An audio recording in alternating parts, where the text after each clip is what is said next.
السلام علیکم ورحمۃ اللہ وبرکاتہ۔ آئیے دوستو، جانتے ہیں کہ قرآن کریم کو پڑھنے کے لیے تجوید کی کیا اہمیت و ضرورت ہے۔ لغت میں تجوید کے معنی ہے تحسین، یعنی خوبصورتی پیدا کرنا، عمدہ بنانا۔ فن تجوید کی اصطلاح میں مخرج اور صفت کے ساتھ حرف ادا کرنے کو تجوید کہتے ہیں۔ قرآن پاک اللہ عز و جل کا کلام ہے جو ساری انسانیت کے لیے رحمت و ہدایت کا سرچشمہ ہے۔ اس کے حقوق میں ایک اہم ترین اور اولین حق یہ ہے کہ الفاظ کی صحت اور تجوید کے ضروری قواعد کی رعایت کرتے ہوئے اس کی تلاوت کی جائے۔ قرآن پاک میں اللہ تعالیٰ کا ارشاد ہے وَرَتَّلْنَاهُ تَرْتِيلًا، ہم نے اسے ترتیل کے ساتھ نازل کیا ہے سے واضح ہے، اور ترتیل کے ساتھ پڑھنے کا حکم بھی فرمایا ہے۔ وَرَتِّلِ الْقُرْآنَ تَرْتِيلًا، اور ترتیل کے ساتھ ٹھہر ٹھہر کر قرآن کریم پڑھیے۔ ترتیل کی تفسیر حضرت علی رضی اللہ عنہ کے ارشاد کے مطابق حرفوں کو تجوید یعنی صحیح مخرج اور صفت کے ساتھ ادا کرنا، اور معرفت وقوف یعنی ٹھہرنے کی جگہ اور قاعدے کو پہچاننا، تاکہ جب وقف کی ضرورت ہو تو وقف بے موقع اور بے قاعدہ خلاف طریقہ عربی نہ ہو جاوے۔ اس لیے کہ جب ترتیل سے قرآن کریم پڑھا جائے گا تب ہی اس کی تلاوت کا حق ادا ہوگا، اور ایسی تلاوت پر حسنات اور انعامات خداوندی کا وعدہ ہے۔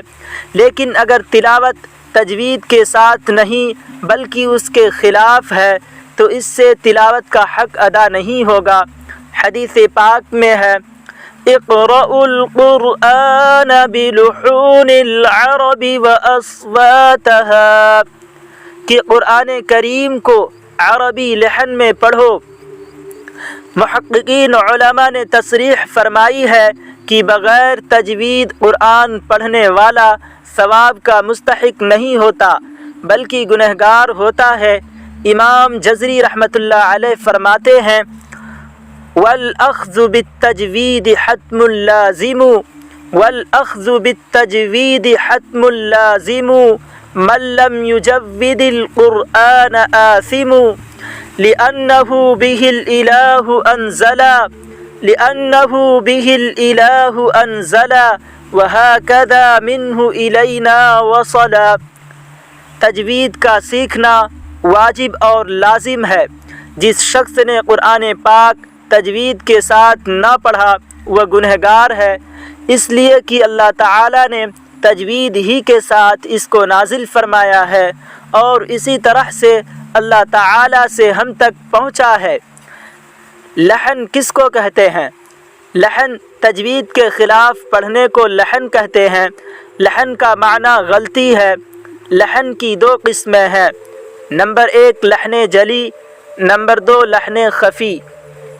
لحن جلی بڑی غلطی کو کہتے ہیں۔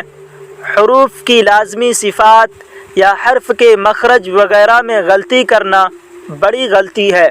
مثلا ہا کی جگہ ہا پڑھنا، جیسے الحمد کی جگہ الحمد، یا حرفوں کو گھٹا دینا، جیسے لم یولد کو لم یولد، یا حرفوں کو بڑھا دینا، جیسے لم یلد کی جگہ لم یلید پڑھنا۔ لحن خفی چھوٹی غلطی کو کہتے ہیں، یعنی حروف کے صفات محسنہ یعنی وہ صفات جو اچھی سمجھی جاتی ہیں میں غلطی کرنا، جیسے پر پڑھنے کی جگہ باریک پڑھنا، غنہ چھوڑ دینا وغیرہ۔ لحن خفی سے قرآن شریف پڑھنا مکروہ ہے، اس لیے اس سے بچنا ضروری ہے، اور لحن جلی کر کے قرآن شریف پڑھنا حرام ہے، کیونکہ اس سے معنی بدل جاتا ہے اور کچھ کا کچھ ہو جاتا ہے۔ بعض اوقات تو اس سے نماز بھی فاسد ہو جاتی ہے، اس لیے اس سے بچنا بہت ہی ضروری ہے۔ آئیے اس کو مثال سے اس طرح سمجھتے ہیں کہ ہر زبان کو اس وقت ہی صحیح بولنا کہا جائے گا جب وہ اہل زبان کے طریقے کے مطابق ہو۔ قرآن مجید عربی میں ہے تو اس کو عربوں کے طریقے کے مطابق پڑھا جانا ضروری ہے۔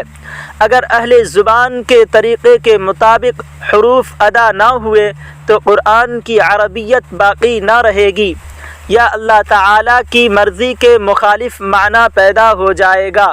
مثلا اگر ہم اردو میں ثواب کو ثواب پڑھ دیں، یعنی سا کو باریک پڑھنے کے بجائے سین کی طرح سخت پڑھ دیں، تو بھی ہمارے ہاں معنی میں فرق پیدا نہیں ہوتا۔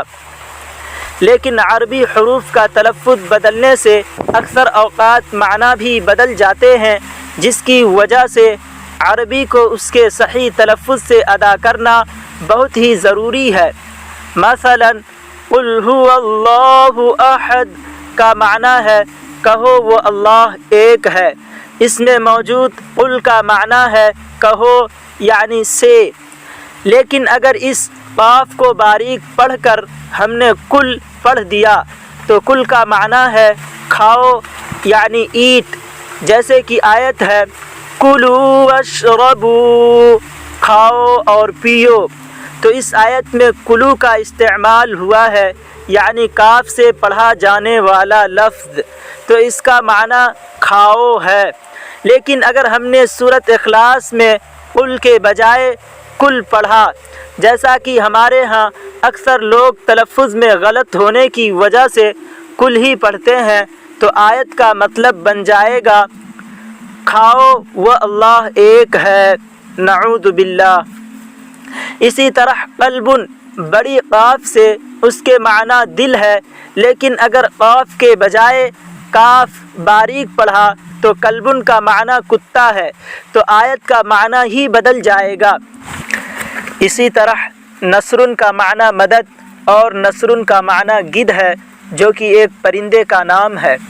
یعنی عربی زبان میں تلفظ کے بدلنے سے معنی ہی بدل جاتے ہیں، اور یہ گناہ کی بات ہے۔ قرآن کریم کو تجوید کے تمام قواعد کے ساتھ پڑھنا فرض کفایہ ہے، اور قرآن کو درست کرنا ہر مسلمان پر اپنی پوری کوشش اور استطاعت تک فرض ہے، اور استطاعت کے مطابق فرض ہے۔ جب کوئی مجبور ہو اور اس سے زبان کی لکنت یا کسی اور وجہ سے حرف ٹھیک ادا نہ ہوتے ہوں اور وہ کوشش کر چکا ہو تو اللہ تعالیٰ اس کو معاف فرما دیں گے۔ لیکن ہم جیسے بالکل صحیح سالم مسلمانوں کے لیے قرآن کریم کی درست تلاوت فرض ہے، اور قرآن کریم کو صحیح پڑھنے کے لیے جس قدر قواعد ضروری ہے کہ اس کے بغیر نماز نہیں ہو سکتی، ان کا جاننا فرض عین ہے، ان کا جاننا ضروری ہے۔ اسی مقصد کو مد نظر رکھتے ہوئے ہم نے لوگوں کی آسانی کے لیے گھر بیٹھے نورانی قاعدہ، مناظرہ، مسنون دعائیں، اذکار، بچوں اور بچیوں کو نماز کا طریقہ، نماز جنازہ و نماز عیدین کا طریقہ آن لائن بذریعہ یوٹیوب سکھانے کا ارادہ کیا ہے۔ تو آئیے اپنے اور اپنے بچوں کے مستقبل کو سنواریں اور قرآن کریم کو تجوید کے ساتھ سیکھیں۔ اس کے لیے آپ یوٹیوب پر جا کر لرن وتھ تہذیب عالم سرچ کیجئے اور چینل کو سبسکرائب کیجئے، ویڈیوز کو دیکھیے اور بیل آئیکن پر کلک کر دیجئے تاکہ ہر نئی آنے والی ویڈیو کا نوٹیفیکیشن سب سے پہلے آپ کو مل جائے۔ جزاکم اللہ خیرا واحسن الجزا وبارک اللہ فیکم۔ ملتے ہیں اگلی ویڈیو میں، تب تک کے لیے خدا حافظ۔